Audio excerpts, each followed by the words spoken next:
به نام خداوند بخشنده و مهربان. حساب و کتابی که کس را به دهشت می آورد.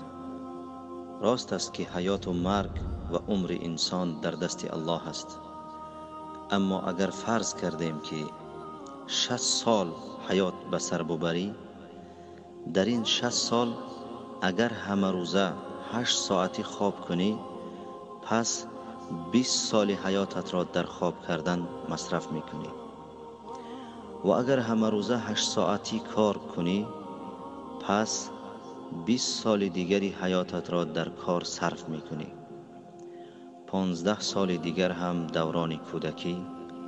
و اگر در سر دسترخوان همه روزه حداقل 2 مراتب نیم ساعتی طعام خوری، پس 3 سال دیگری حیاتت را برای طعام خوری مصرف میکنی. مجموع وقتهایی که از حیاتت در خوردن و خواب کردن و کار کردن و دوران کودکیت مصرف می شود 58 سال را در بر می گیرند. از 60 سال حیاتت اگر 58 سالش را بگیریم، تنها 2 سالش باقی می ماند.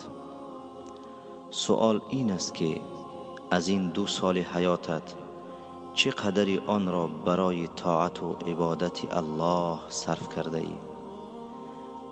و اگر در روز قیامت الله رب العزت و الجلال هنگامی که از عمر تو بپرسد که آن را در چی مصرف نموده ای، چی جواب خواهی داد؟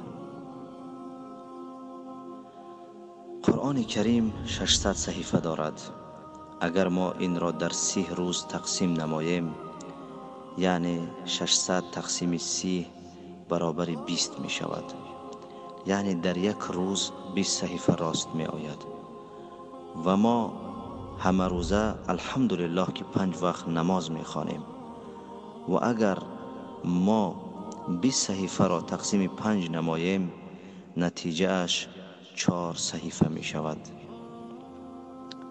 پس اگر بعد هر نماز 4 صحیفه از قرآن مجید بخوانیم، در یک روز 20 صحیفه می شود. یعنی این که در یک ماه براحت می توانیم که قرآن عظیم را ختم نماییم. و اگر شما این پیامک را به دیگران فرستید و آنها به سبب شما هر ماه قرآن را ختم نمایند، می دانید که چقدر ثواب خواهید گرفت؟ سبحان الله.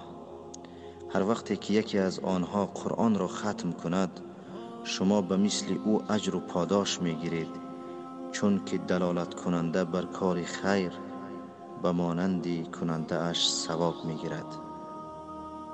و السلام علیکم و رحمت الله و برکاته.